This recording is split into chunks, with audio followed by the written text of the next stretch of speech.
Hey guys, RetroTico back with another impressions video. This time I thought it'd be fun to go really way back into my back issue collection and pull out probably one of the most iconic issues, comic issues ever made, and that would be G.I. Joe issue number 21, informally titled The Silent Issue.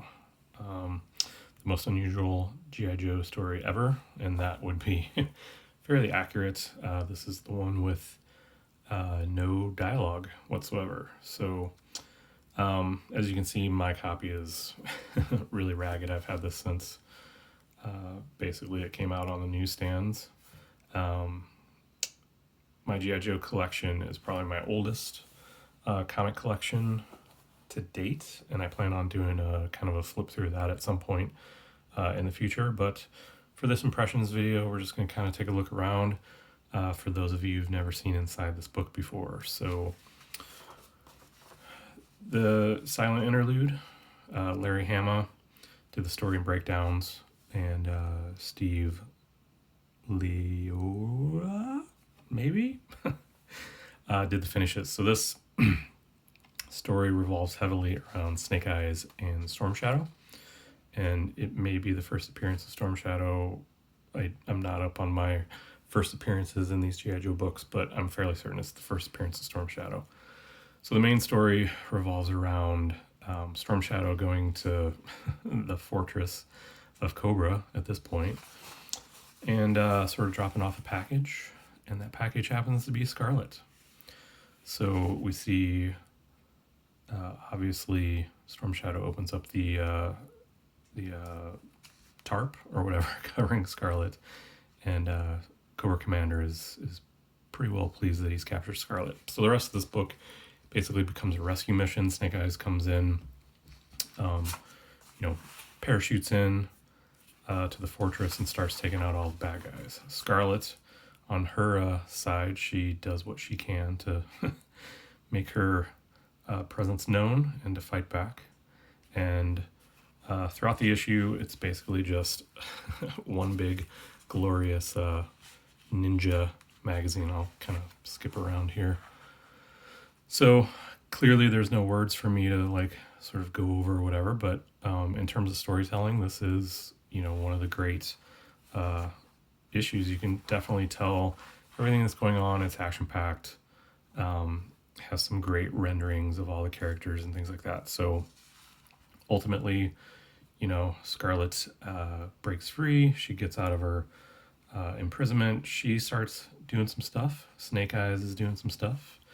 Meanwhile, Storm Shadow is sort of fighting his way through to get to Snake Eyes and stop everything. So the big reveal, spoilers, is that at the very end you find out that Snake Eyes and Storm Shadow have some sort of affiliation with each other. They're both ninjas from the same clan, and I'm not sure how much that's explored in future future issues.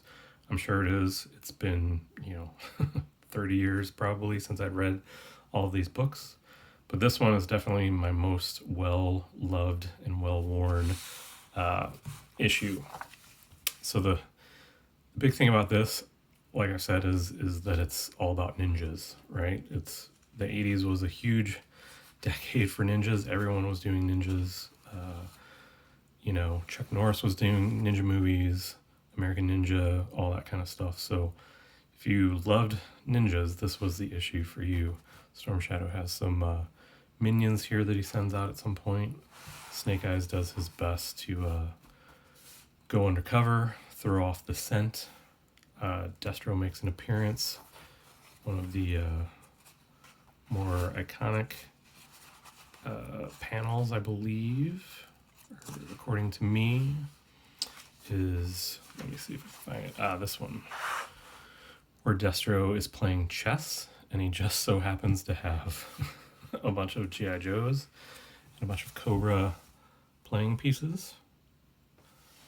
And of course, he stares kind of intently for a few moments at the Baroness. So in terms of story, this is great. You really don't need a whole lot of dialogue to understand what's going on. It's very well laid out. It's very clear, and it's action packed. So, so that's about the story, and then the artwork. Fantastic artwork from Larry Hama.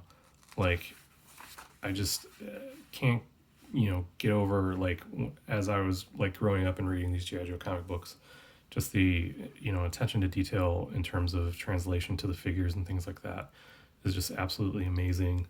Like, he draws Scarlet like really, really well. He draws Storm Shadow and Snake Eyes really, really well too. But get back here, like, Scarlet's smirk right here is absolutely like one of the best like smirks like ever. It's like, and then obviously the thumb crunch there. So yeah, so if you've never seen inside of this book before, I highly recommend trying to find a copy of it. I'm not sure of the scarcity of it, but for those of you who don't have this issue and always wanted to see what was inside of it, hopefully this gives you kind of a brief glimpse of what's taking place here. Like I said many times, it's basically a glorified rescue story with ninjas. So, yeah, that's my impressions of this book.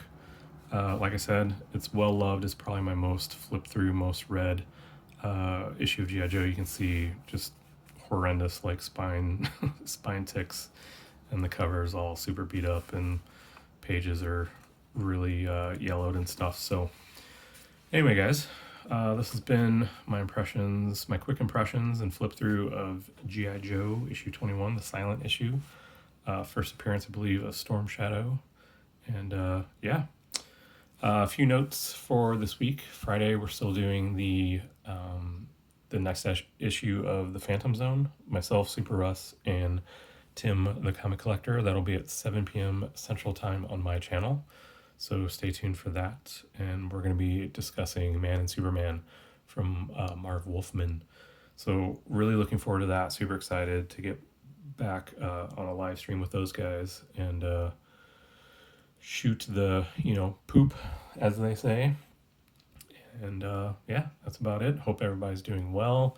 Hope everybody's keeping their head up and staying positive. And yeah, we'll see you in the next one. See you guys. Thanks.